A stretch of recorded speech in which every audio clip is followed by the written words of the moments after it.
Welcome to all of you from around the world. In this episode, Soul Transformation Specialist Amisha Klawonn sits down with me for a powerful women-centric conversation.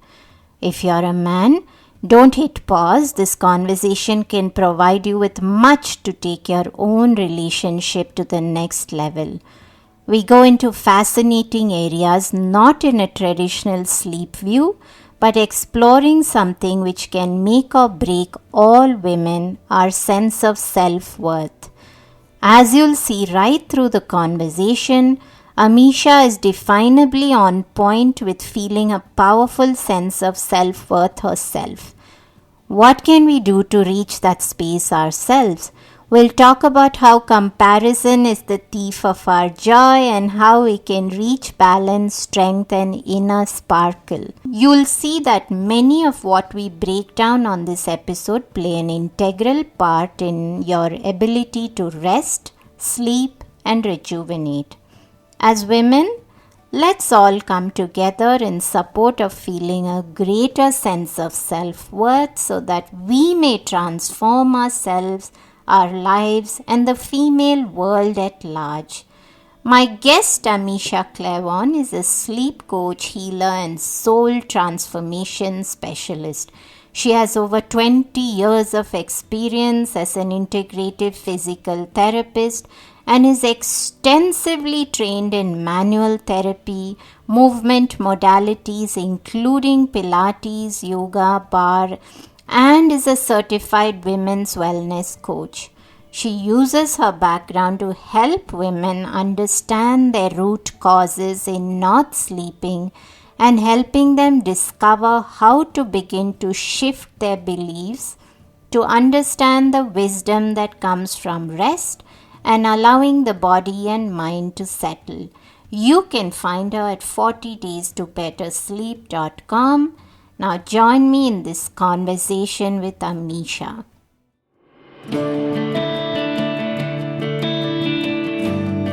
Hey everyone, I'm Deepa, Light Functional Medicine practitioner, author and yogini, and you're listening to the Sleep Whisperer podcast, the only sleep podcast with conversations and meditations. I'm on a mission to share profoundly insightful sleep conversations with global visionaries that merge together functional medicine and ancient wisdom. Breathe in bliss through weekly guided meditations and let yourself enter the land of dreams. Together, let's unravel the pieces, get to the roots, and understand the right tools to transform your sleep completely. Through this podcast, I want you to dream the best version of yourself. It's time to regain hope and begin your sleep journey. Amisha, welcome to the Sleep Whisperer podcast. And as we just spoke a little while before we got started with this conversation behind the scenes, it's taken us a while to actually get this to happen. And obviously, there were certain things that had to come together to make this happen. Although I must start by saying, since we're speaking about how self-worth impacts women and their sleep, which is really a very key topic today, I must mention that the fact that you didn't rush to schedule with me and that fear of missing out has a lot to do with how your self-worth is, I think, because most of us have this fear of missing out and we feel that we lose those opportunities, and that's going to actually impact our own sense of who we are. And so I would love to actually break this down as much as possible, because I know a majority of women must be having struggles with feeling self-worth. So if, first of all, why this topic itself? And of course, the women-centric conversation is something that I'm always touched by, because I think that as women, we still have to do so much. We still have so far to move ahead in terms of change. So why this particular conversation? And also, what are all the aspects that contribute to our self-worth?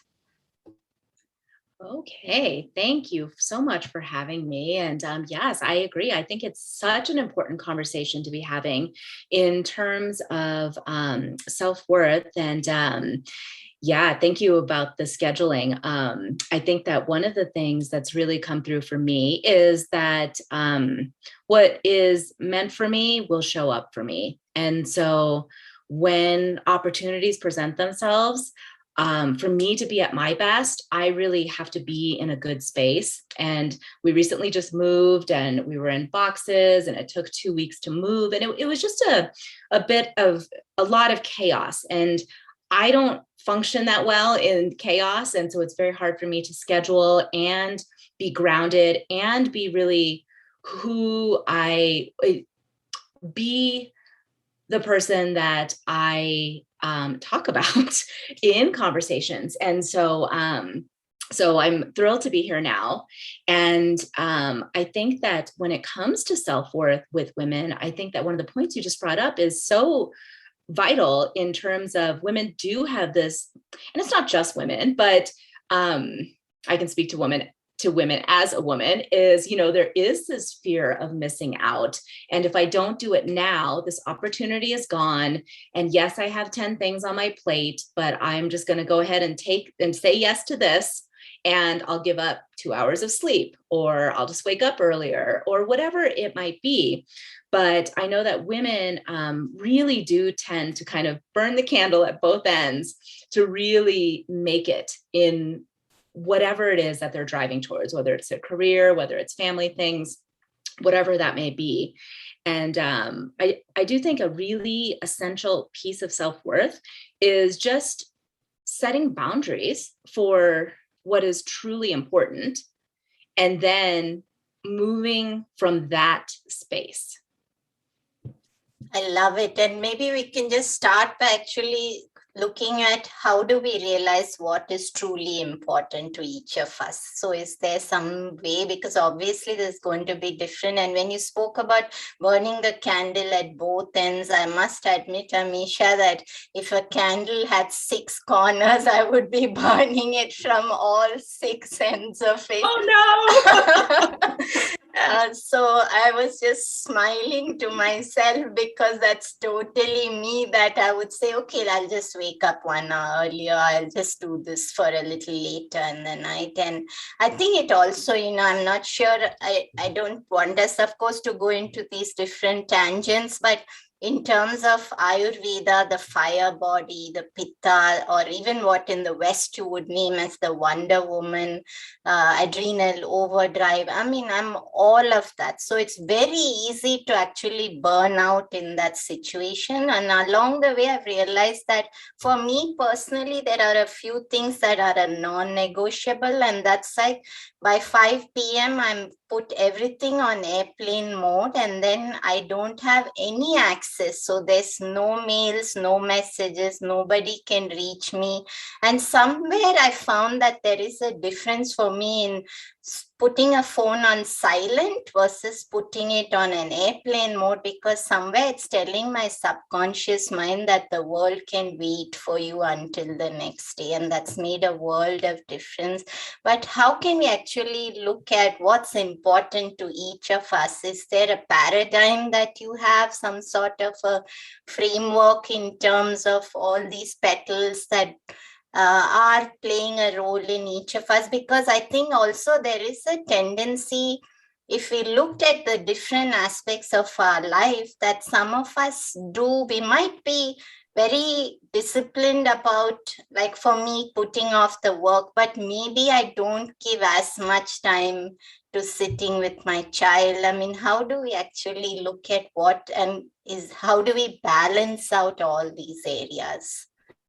Oh, I think there's so much in what you just said that a lot of women think about, talk about, have conversations with their friends about. And I think that what a lot of it comes down to is, I personally don't believe that there is balance per se. I think that when you're working, you're fully present in working. When you're at home with your family or your child, then you're fully present with your child. And I think that that's really one of the things that has gotten lost in today's world, especially with our phones. As a phone owner, also, I struggle with this constantly. But it's really when I'm with my child, when I'm on my phone, I have to think to myself, is this what I want to portray to him? Does this really show my priority to him, that he is a giant priority in my life? And am I making him feel loved and important by checking whatever it is I'm checking? And sometimes there are things that you need to check, but the majority of the time, whatever I'm doing can wait for a different time. And so I think that one of the big things that I really work with my clients is having them get present. I think in today's world, multitasking is the norm, but research has shown that like our brains really don't do well at it. And so really it's about single tasking. So if you have to write a paper, set a timer for how long you're going to work on the paper and work on that paper without other tabs open, without other things. If you check your emails frequently, like many, many times throughout the day, pick maybe 3 times during the day that you're going to time block your emails and do them then. And then I think that the other really most important thing is finding time for stillness in the day. I think that a lot of people start in the morning and they go, go, go, go, go all day. Maybe they'll stop and have lunch. Maybe they'll have lunch while working. And then they go, go, go, go, go until night, until they fall into bed exhausted.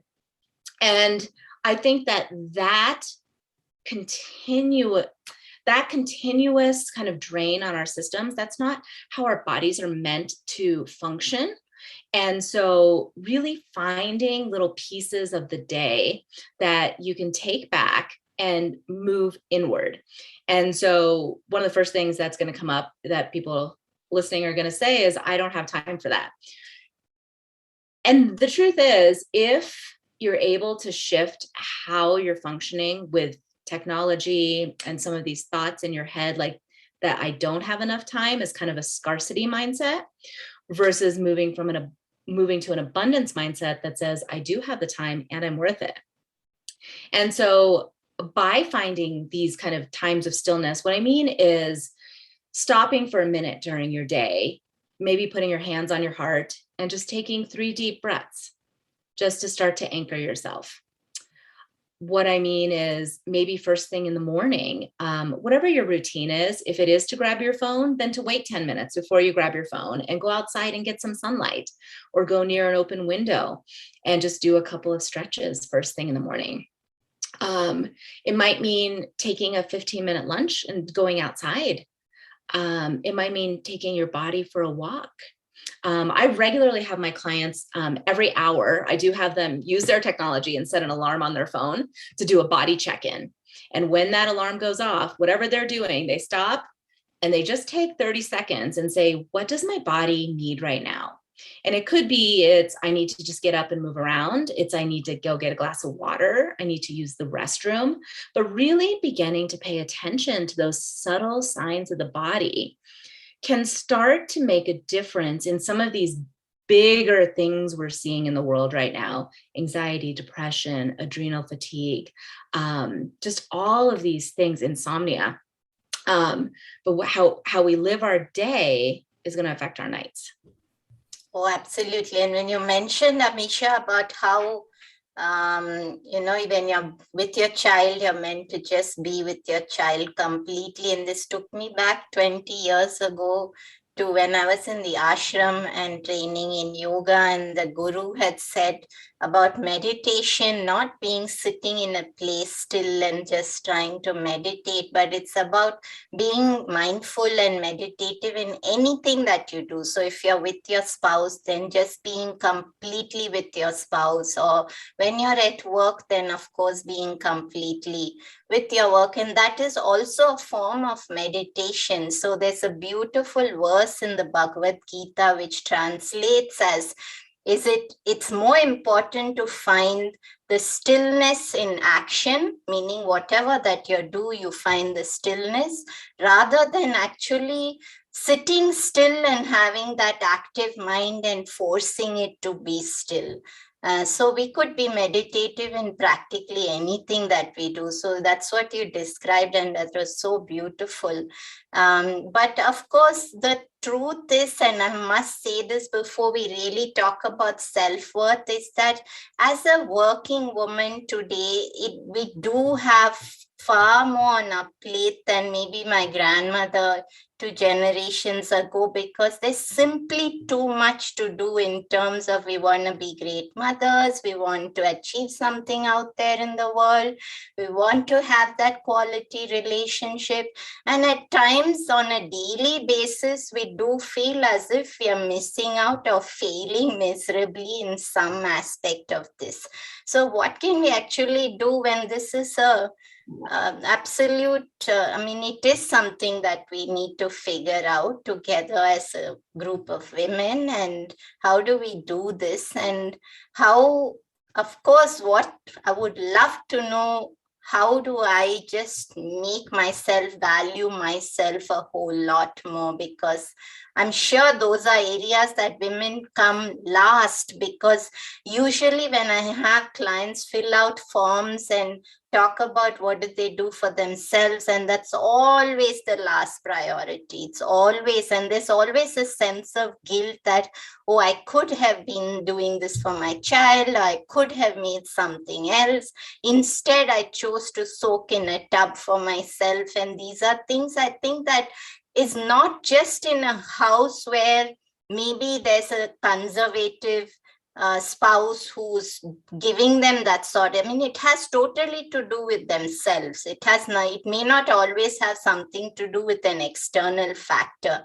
Somewhere deep down within ourselves as women, over generations, over cultures, we've come to this point where we feel that what we need to do for ourselves as women for self-worth is somehow compromising other aspects and is somehow associated with guilt. So what can we actually do? Yeah, so guilt is a big one with women in particular. And I think that sometimes it amplifies when women have families, because then I think it also depends how they were mothered, and what that role modeling looked like. But the truth is that we all have a cup to fill, and we can't fill someone else's cup from an empty cup. And I think that sometimes generationally or culture-wise, I actually think a lot of this can be passed down in culture, is, when you're doing things for yourself, it's considered being selfish, or it's not okay, because you should be doing out this for the family, or this or that. And so I think a lot of that can be cultural based. But I also think a lot of that does just come from this issue of I am not enough, that a lot of women have. And I think that there are practices to begin to change that. It's certainly not an overnight fix, but it's consistent practices. I think that a piece of what happens is that women lose trust in themselves. So they make little promises to themselves that tomorrow I'm going to take a bath. Tomorrow I'm going to go on a walk by myself. Tomorrow I'm going to do this. And then when they don't do it, they are betraying themselves consistently. And so until that can shift, they're always going to give out and look for external validation for worth, when really it should be, it's ideal if it comes from the inside out, so that we're not looking at external sources of validation.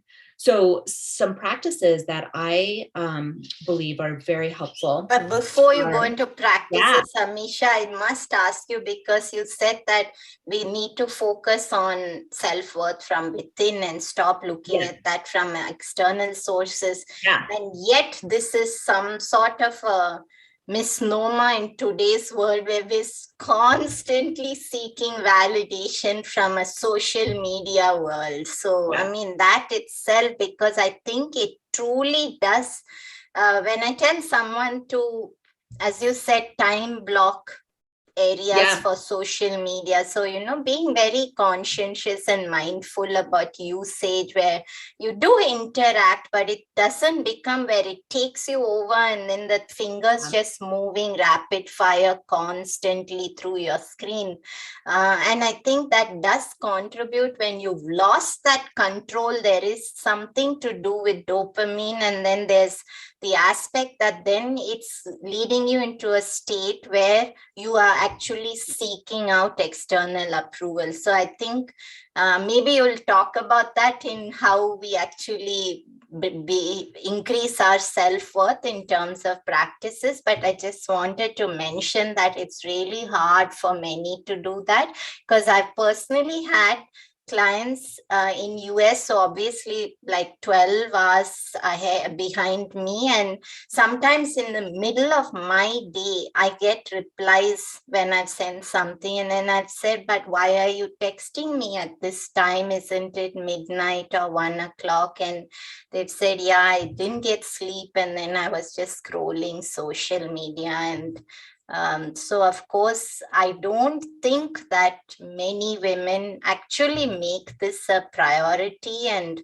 build it into their habits. And it's not someone who's, I mean, they're very successful women, they're women with beautiful families and lives, but somewhere this world just takes them over, myself included. And I'm not trying to judge or anything at all. I'm just saying it's so easy to be caught up in that. Yeah, no, I completely agree. It is so easy. I mean, who really hasn't been caught up in it, right? I yeah, that piece is challenging, and taking little steps day by day can start to make a difference there. So I think that social media, knowing and really knowing this, that people post their happy moments on social media. Very few people are going to post when they're having a bad day, or they had a fight with their spouse, or they're being a bad mom, or they yelled at their kids. Like, people are not going to post that picture. Yeah. So what you're seeing is a highlight reel of people's lives that is curated. And so if you're having a terrible day, and then you go to look at that and you say, oh, my friends have this great family photo in wherever they are, and these guys are in Hawaii and we don't have a vacation planned. And it's comparison is really the thief of joy. And so really, I love that, Amisha. I really love that. In fact, I was going to stop you and ask you about that, because a lot of people struggle with just that comparison. So I'm so glad you brought that mantra. I know that I'm going to write it out and put it on top of my desk today. Yes. I mean, that is a quote from someone that is not me, but that quote, really, the more you compare yourself, you're comparing two very different things. And so our lives are the ones that we're blessed to have. And so one of my number one practices for people to start with is a gratitude journal. And so starting with a gratitude journal, I really like people to do it at night before they go to sleep, so they're thinking about what they were grateful for during the day. However, it can also work if you write down 3 things in the morning that you're grateful for, because our brains, we came onto the planet with a negativity bias. And so our brains are meant for survival. So they are going to look for what's going to keep us in danger, where do we need to move? And really, if we can start to shift that over from the negative piece to the positive, even a couple inches, it can make all the difference in how our days look. And so when we talk about gratitude, people generally will start with, oh, my family, my job, my house, big things. But the key with gratitude is getting really specific. So like, for instance, I'm looking out my window here and like, I'm so grateful for these beautiful leaves on the trees that I can see through my window. I'm so grateful for the sunlight streaming through my window right now. I'm grateful for my soft, cozy bed that I can get into this evening. So like very specific things that bring you joy, even if they're standard, or you're like, I don't know, my cup of coffee in the morning. Wow, am I grateful for that? And so starting to create this list, your brain will start to look for things that you're grateful for. And that will start to make a shift. And I remember when I tried this practice with my son, at that time he was only 10, and he would think and then he would say, I'm grateful I can cuddle my dog. And it was so beautiful, yes, because yes, that's absolutely true. And yes. Yeah, absolutely. So a gratitude practice is one of the first things I recommend. The other is journaling. Now, a lot of people do not like journaling, but it's not really like, this was my day today, here's what I did, here's what I ate. It's not journaling like that. I think using journal prompts can be really important. And just writing whatever comes to mind. And you don't have to save this. You don't have to keep it if you don't want to. You can tear it up. But one thing that I really like is just like using a word. So trust has been one that I've been using lately. And then just writing down everything that comes to mind for me with trust. Or you could use joy. So let's break that down, Amisha. So if you say trust, so is there something, I mean, just teach me now, if I were to write a page about trust, is it that we want to be writing about the things that the areas that we find we are lacking trust, or is it the areas? So what is it? Is it all right to journal the negative aspects of that in an attempt to get it out, or are we strengthening that energy by actually writing it down, and do we only stay with the positive aspects of that? My thoughts on that are that I think that the feelings have to come out of our body. Otherwise, our body stores them. And so I think it's fine to write down negative things and then begin to shift into what is working. So if someone let you down, or you had a betrayal of trust, letting yourself write it down. It's you have to grieve it, and you have to be upset about it and mad about it. And so, and if you're not talking to anyone about it, then it's staying within you. So write it all down. And again, if you don't want it to be found or seen or whatever, you can burn it, throw it away, whatever that might be. But the feelings have to move through our body. And on this note, I must also ask you, Amisha, let's say when you spoke about betrayal, I mean, this is something common that a lot of people feel at times, that they've been let down by somebody or a situation or something that happened. So would your suggestion be to move past that, to actually journal that and share it with the person in a way which lets them know that you felt the feeling of betrayal by something that they said to you or did to you? Or do you just stay away from that, journal it for yourself in an aspect to solve it within your own mental space, and then just tear it up and move on? I think it depends on the situation, because and what the outcome is that you're hoping for with that, I've had something like this going on in my own life these past few months. And for me right now, it's really been a process for me of a lot of journaling, a lot of talking about some of these things. And for me, I'm at no point to talk to this person yet, because forgiveness hasn't come. Yeah. And so really, forgiveness is within yourself. It doesn't make it okay, whatever that person did or did not do. But that forgiveness, when you're holding that anger at that against someone, it's really eating up your heart. And so that really has to begin to come out and shift. And I think that a journal is a safe place for you to do that. one idea there is that you can write a letter to the person that they're never going to see. Yes. Definitely don't let them see this particular letter, and write out everything you feel and think and would want to say to them. Yeah, and that sometimes makes that can sense. be nice just to get it out. Yeah.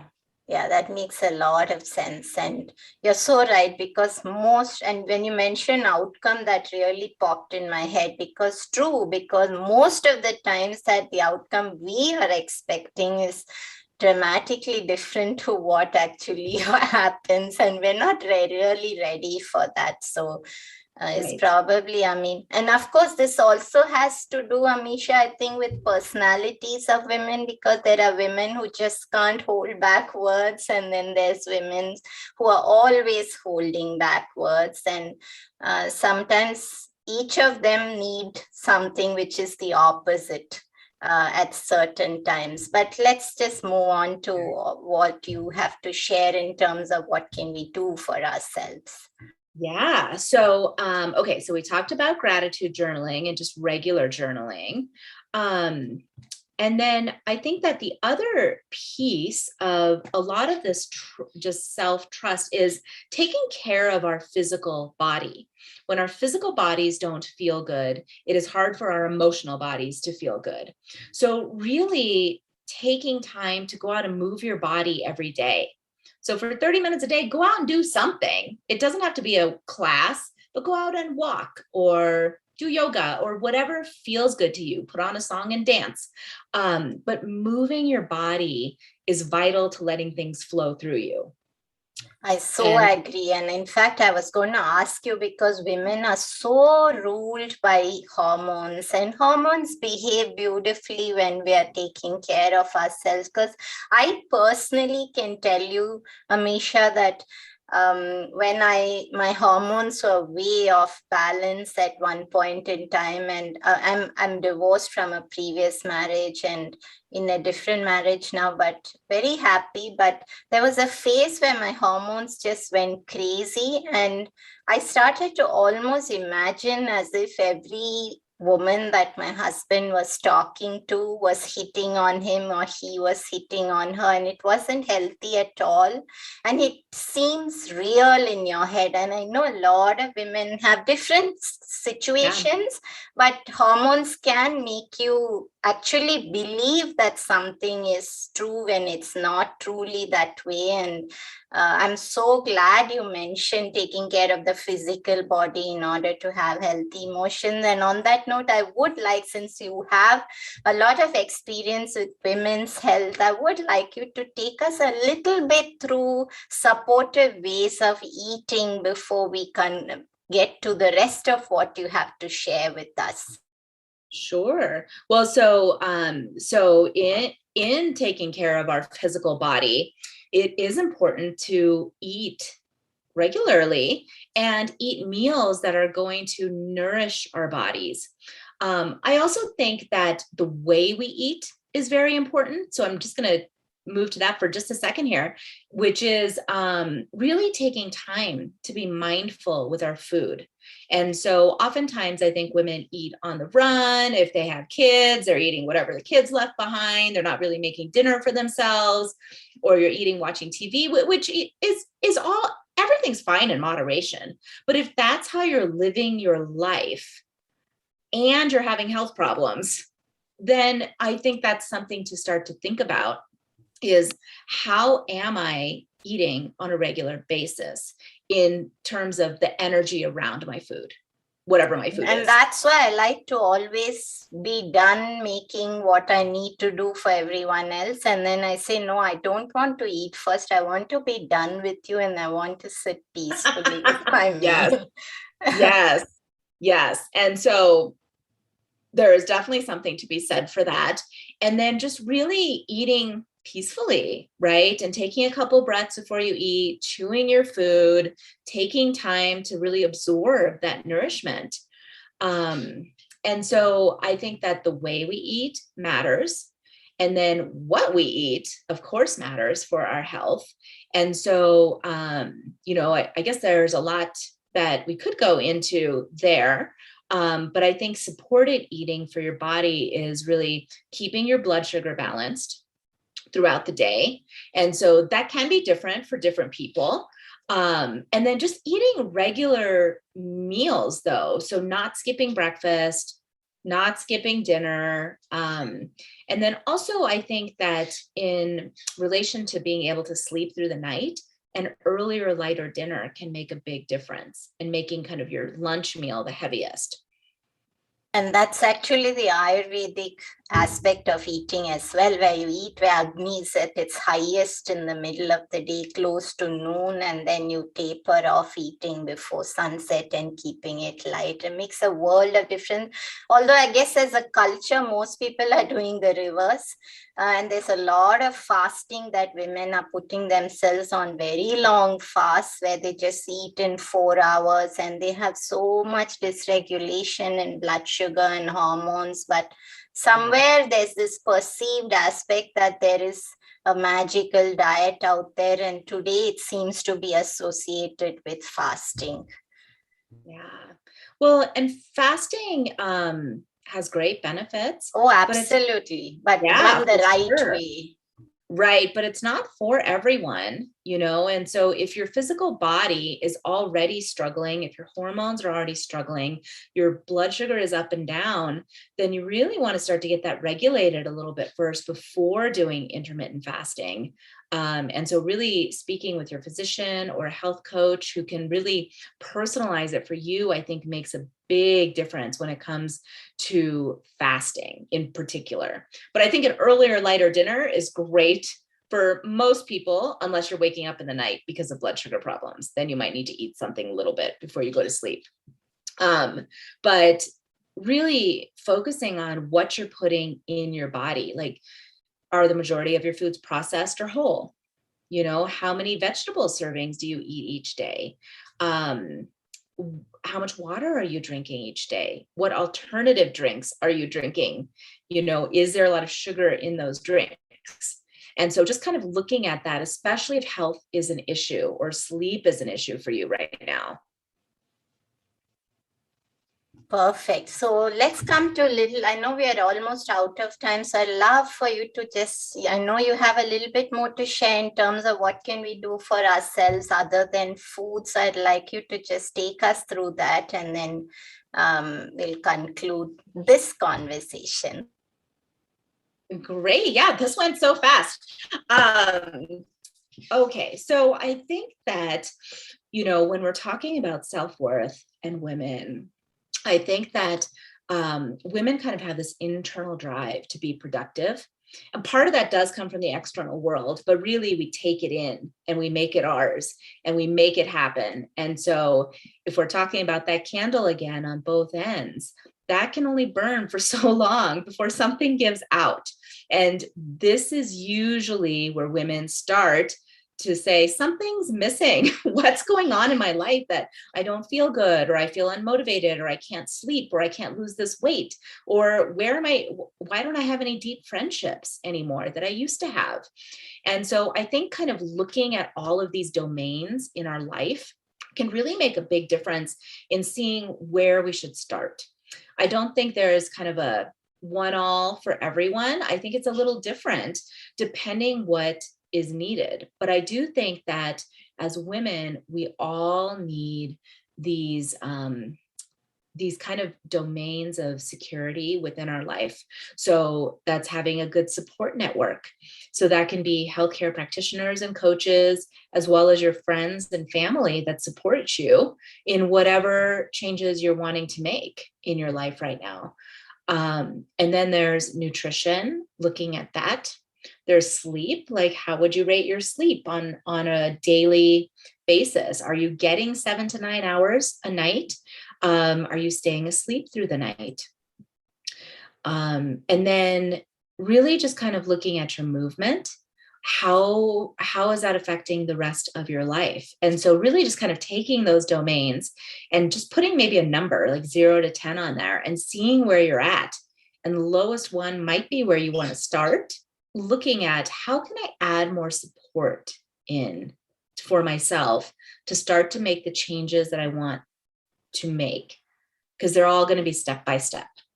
I love it, Amisha. And I must ask you this before we conclude, and because how we feel about our beauty, appearance, whatever, has a lot to do with self-worth. And the reason I'm saying this is, let me give you an example. Several years ago, for almost 15 years, I must have gone every couple of months to poker straight my hair because I felt that my hair was horrendous. And somewhere along the way, about 5 years ago, I just decided that I love my loose, wild waves and curls, and I just stopped doing that. And I think that goes a long way, because what that's telling you is that whatever you've come here with maybe is really contributing to all that makes you as a whole. And I'm not saying women shouldn't do these things, but what I'm saying is, could you speak a little bit into how our appearance contributes to our sense of self-worth, and what can we actually do in terms of mindset to validate that for ourselves, but also, of course, in terms of supporting in any other way, because it is a big part of women and self-worth. For sure it is. Well, I think that there's a couple of things with that, right? I think that looking good can encourage feeling good. In some healthy ways, right? So going to get your hair done, if you like getting your nails done and that's something you enjoy for yourself, then go do that, right? Because that's going to help you feel good to be in your body. Now, where I think that things start to get a little bit slippery are when people are, perhaps women in mostly, not always all women, but mostly, are doing external treatments to gain back their youth or what they used to look like. And so there, I think that sometimes there's a disconnect.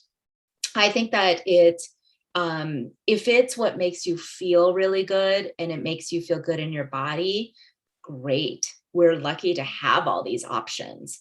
But if you're doing it because you already don't feel good in your body and you're not necessarily accepting where you're at right now, then whatever procedures are done may not change that feeling until that feeling begins to be addressed, that you are worthy just as you are, whatever you look like.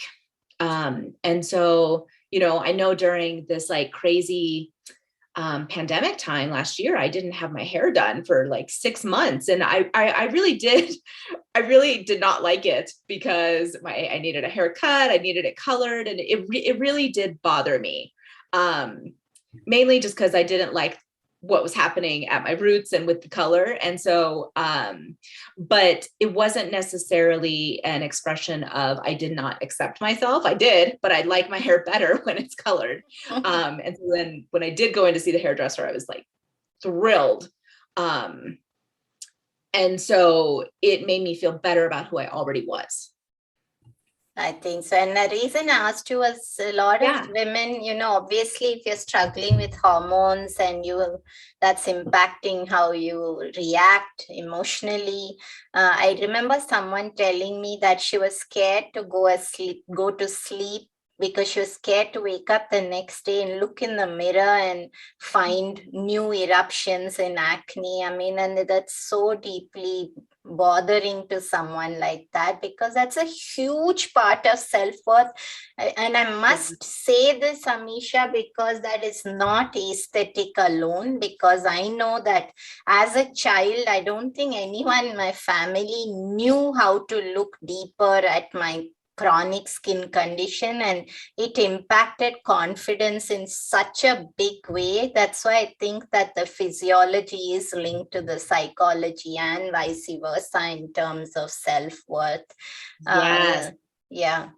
Yes. Well, and I think changing what you're able to, right? So maybe getting, I mean, it can seem superficial, but sometimes it's not, like getting a new makeup or getting a makeover or having a spa day and having your hair blown out. Like that can feel really good, for your Yes. body.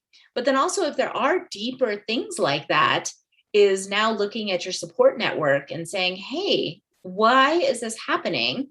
Because there's so much that really can be done from the inside out, right? Our skin is an expression of who we Yes. are. Yes. And I would say, when you said support network, I think I would really encourage people to work with someone, because just recently a young girl, when her father mentioned to me that she felt bothered by her acne, and he said he told her to not be so shallow. And I mean, that was so deeply bothering to me. So I had to tell him that, as a girl, this is a big part of who she is. And you need to get her the support she needs to change that, not force her to emotionally accept that. And I think when you said support network, I think just looking at where do we need support, whether it's family, professionally, whatever, is really important. Yes. Yes, I would absolutely agree. And I think it's one of the vital things that we as women can do and tend not to do. We tend not to ask for what we need. And so sometimes it's looking at that support network. And, it can be as simple as, this took me years to get to, but it can be as simple as, if I want to make dinner each night for my family, I felt like I was cheating if I picked some things up from the store or we got delivery one day. Meanwhile, I was working full time, had a new baby, had a private practice. Like I was really busy, and I just would not allow this to happen because I felt like it was cheating for my family. And the truth is, it really would have made my life so much easier if I had accepted this sooner. And so when I finally did, 2 or 3 nights a week, we would have something packaged from a store that was like Whole Foods or something like that. And we were in a fortunate place that we could do that.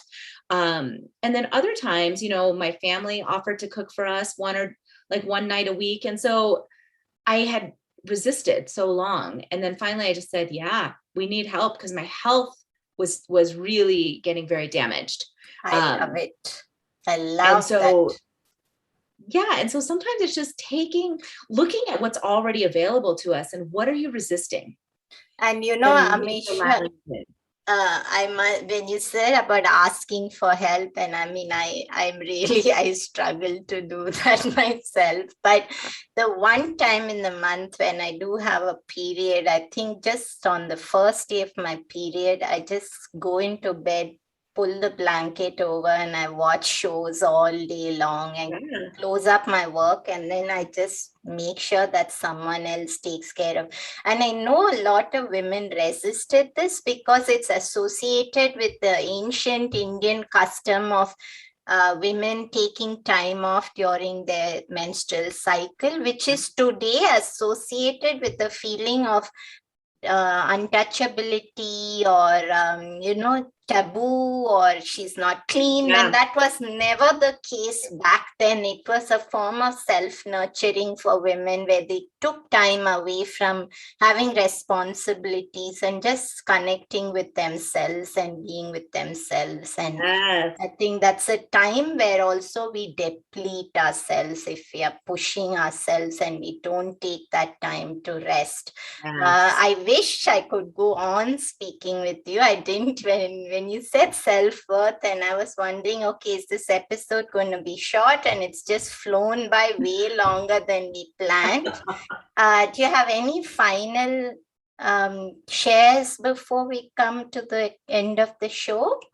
No, this has been a wonderful conversation. Thank you so much. And thank you for having me. And just to all the listeners, really see what you're resisting and see if you can begin to allow this week and see if there's a difference. And we have a show mantra, Amisha, so I'm not going to let you go without completing it. And this is the part where all the guests freeze for a few seconds and then there's silence. But if sleep is the new medicine, then how would you complete that sentence for me? If sleep is the new medicine. Okay. I love that. Okay. If sleep is the new medicine. This world is ready for a revolution. I love it. I mean, it sounds as if you planned this. I really did. Yeah. I don't think anyone replies so quickly and with such a strong, profound statement, which I think is totally a testimony of how you feel about your self-worth, because without you feeling that, I don't think that kind of strength comes out of women. So that's a great way to end our conversation. Amisha, where can people find you? Thank you. Yeah, you can find me on Instagram. I'm at Reigniting Your Soul. And then I have a website all about sleep. So you can find me at 40 Days to Better Sleep. And I love that. I never knew that. Yeah, so there's 40 Days to Better Sleep, and you'll get an entire kind of mini course about looking at your sleep. And it's a great place to start and be in touch with me. And so you can certainly get a hold of me at either of those places. I love the name of your practice as well. But thank you for your time, Amisha. It was a great conversation, totally worth the wait. Thank you. Thank you for your flexibility. I'm thrilled to be here.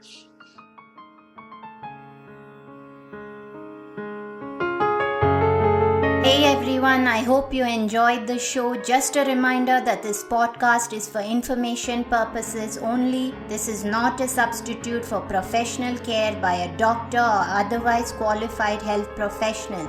This information is provided on the understanding that it does not constitute medical or other professional advice or services. If you are looking for personal help on your health journey, do seek out a medical practitioner. Please do make your own healthcare decisions based upon your research and in partnership with your doctor or otherwise qualified healthcare professional. It is in no way intended as medical advice, as a substitute for medical counseling, or as treatment or cure for any particular health condition. Be sure to always work directly with a qualified health practitioner before making any changes to your diet or lifestyle that may feel out of your realm of comfort or understanding. If you are looking for an allied functional medicine practitioner, do seek out more information on www.phytothrive.com.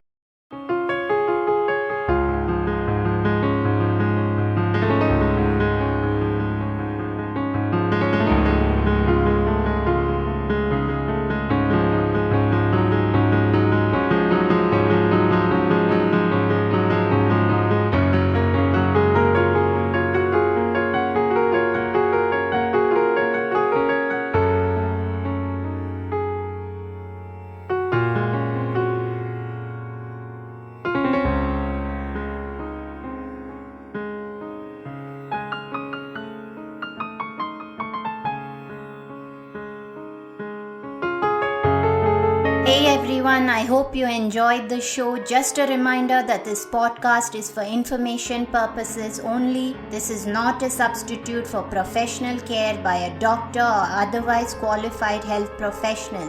This information is provided on the understanding that it does not constitute medical or other professional advice or services. If you are looking for personal help on your health journey, do seek out a medical practitioner. Please do make your own healthcare decisions based upon your research and in partnership with your doctor or otherwise qualified healthcare professional. It is in no way intended as medical advice, as a substitute for medical counseling, or as treatment or cure for any particular health condition. Be sure to always work directly with a qualified health practitioner before making any changes to your diet or lifestyle that may feel out of your realm of comfort or understanding. If you are looking for an allied functional medicine practitioner, do seek out more information on www.phytothrive.com.